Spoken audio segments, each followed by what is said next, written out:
بسم اللہ الرحمن الرحیم۔ السلام علیکم ورحمۃ اللہ وبرکاتہ۔ میں ڈاکٹر عرفان اللہ آپ سب کو اپنے یوٹیوب چینل حلال اپڈیٹس میں خوش آمدید کہتا ہوں۔ ڈیئر ویورز، ہم نے ایک سلسلہ شروع کیا تھا حلال کے ہسٹوریکل بیک گراؤنڈ کا،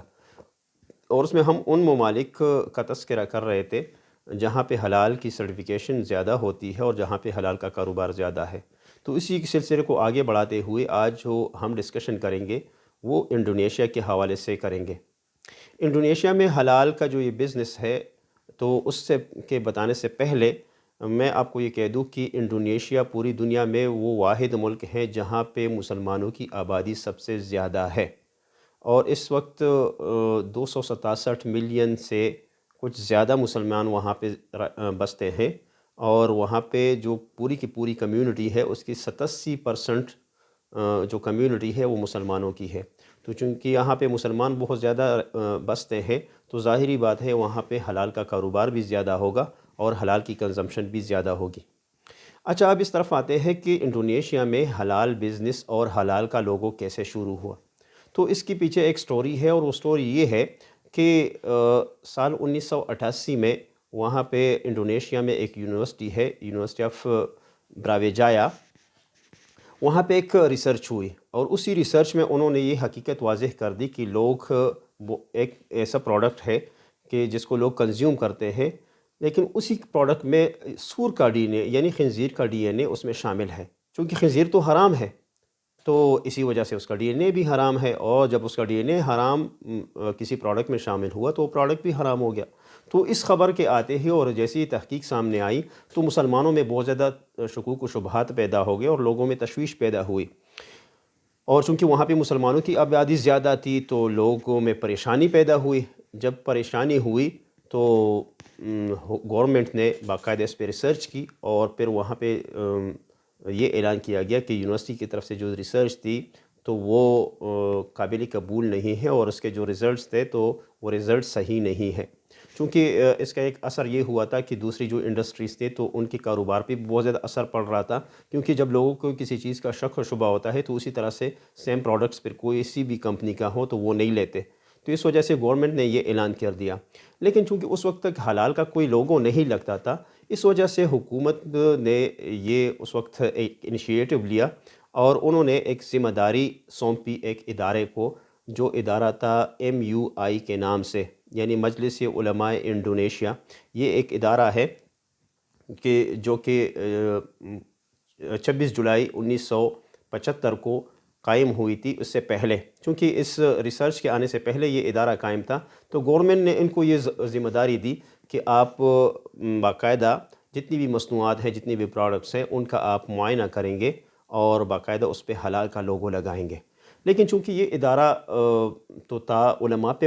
یہ مشتمل تھا، تو اس وجہ سے اس ادارے نے ایک دوسرا انیشیٹو لیا کہ ایک دوسرا ادارہ تھا، وہاں پہ ایک پرائیویٹ آرگنائزیشن تھی، چونکہ اس کا جو نام ہے وہ انڈونیشین لینگویج میں ہے، لیکن اس کا جو مخفف آتا ہے، اس کا جو ایبریویشن ہے، تو اس کا نام ہے LPPOMMUI۔ تو اس MUI نے معاہدہ کیا اس آرگنائزیشن کے ساتھ، چونکہ یہ جو ادارہ تھا تو یہ چونکہ لیبارٹری میں ریسرچ کرتے تھے، تو اس ادارے کے ساتھ الحاق کیا۔ تو پھر اس حلال سرٹیفیکیشن کو ان دو اداروں نے باقاعدہ دو حصوں میں تقسیم کر دیا۔ دو حصوں میں کس طرح سے تقسیم کر دیا؟ وہ اس طرح سے کہ جو MUI یعنی مجلس علماء انڈونیشیا جو تھے، وہ ادارہ باقاعدہ فتویٰ کا کام کیا کرتے تھے، یعنی جو شریعت کے لحاظ سے کسی چیز پہ حکم لگاتے تھے کہ یہ چیز حلال ہے یا حرام ہے۔ جبکہ LPPOM کا جو کام تھا تو وہ باقاعدہ جتنی بھی پروڈکٹس تھے یا جتنے بھی اجزاء آتے تھے، جتنے بھی انگریڈینٹس آتے تھے، تو باقاعدہ اس کا لیبارٹری میں ٹیسٹ کیا کرتے تھے اور سائنسی تجزیہ کر کے اس کو باقاعدہ فتویٰ کمیشن کے پاس، جو MUI کا تھا، اس کے پاس بھیجتے، اور پھر اسی طرح سے حلال سرٹیفیکیشن شروع ہوئی وہاں پہ۔ تو یہ مختصر تاریخ تھی انڈونیشیا میں حلال کے حوالے سے۔ اچھا، انڈونیشیا چونکہ بہت زیادہ ایک بڑا ملک ہے اور مسلمانوں کی آبادی بہت زیادہ ہے، تو اس وجہ سے جو رپورٹس ہیں میرے سامنے تو وہ یہ ہے کہ انڈونیشیا ہی وہ واحد ملک ہے جہاں پہ سب سے زیادہ حلال پروڈکٹس کو کنزیوم کیا جاتا ہے، جو تقریباً پوری دنیا کا 11.34% بنتا ہے۔ یعنی پوری دنیا کی جو آبادی ہے اس میں حلال جتنا بھی کنزیوم ہوتا ہے تو تقریباً اس کا 11 یا 11.5% وہ انڈونیشیا میں کنزیوم ہوتا ہے۔ اچھا، دوسری بات یہ ہے کہ انڈونیشیا پوری دنیا میں جو حلال فوڈ کا سیکٹر ہے، حلال فوڈ سیکٹر میں پوری دنیا میں وہ دوسرے نمبر پہ ہے جہاں پہ سب سے زیادہ حلال فوڈ کو کنزیوم کیا جاتا ہے، جبکہ حلال کاسمیٹکس میں انڈونیشیا پوری دنیا میں چوتھے نمبر پہ ہے، یعنی جہاں پہ لوگ حلال کاسمیٹکس کو پریفر کرتے ہیں اور حلال کاسمیٹکس کو یوز کرتے ہیں۔ اچھا، اس کے بعد ایک اور رپورٹ ہے 2022 میں کہ انڈونیشیا نے باقاعدہ حلال فوڈ، حلال فیشن اور مسلم فرینڈلی ٹورازم میں تقریباً 2.11% یہ اس میں گروتھ آیا ہے اور اس میں ترقی کی ہے۔ اور 2020 کے ایک رپورٹ کے مطابق جو انڈونیشیا میں جو ڈومیسٹک حلال پروڈکٹس کا استعمال ہے تو وہ تقریباً 184 بلین امریکن ڈالر کی ہے، اور وہ یہ کہتے ہیں کہ یہ امید کرتے ہیں کہ 2025 تک یہ جو ریشو ہے تو اور یہ گروتھ جو اس میں آ رہا ہے تو وہ کہتے ہیں یہ 14.96% اس میں ترقی آئے گی، جو کہ تقریباً 282 بلین ڈالر تک پہنچے گی۔ یہ چونکہ کچھ رپورٹس تھے، آگے یہ رپورٹ بھی ہے کہ 2022 میں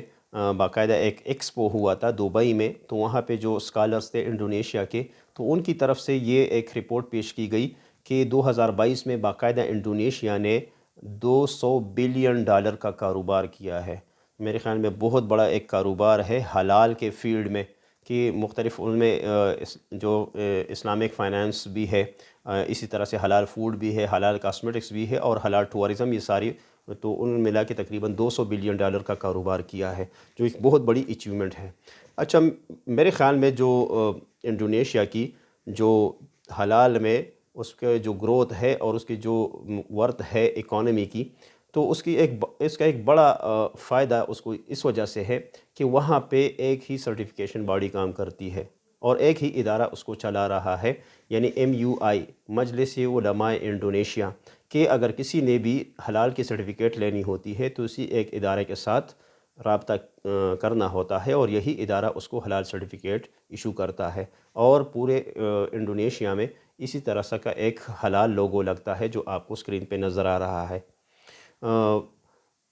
اسی ویڈیو میں ہم نے آپ کو یہ ساری انفارمیشن دی ہے حلال کے حوالے سے، جو انڈونیشیا میں جو کاروبار چل رہا ہے اور وہاں پہ اس کی جو ہسٹری تھی۔ تو امید ہے آپ کو میری ویڈیو اچھی لگی ہوگی۔ اگر آپ کو یہ ویڈیو اچھی لگی ہے تو اس کو لائک اور سبسکرائب کرنا نہ بھولیے گا، اور ساتھ میں اپنی قیمتی آراء ہمیں کمنٹس باکس میں ضرور بتائیے گا۔ اگلی ویڈیو میں پھر ملتے ہیں، تب تک کے لیے اللہ حافظ۔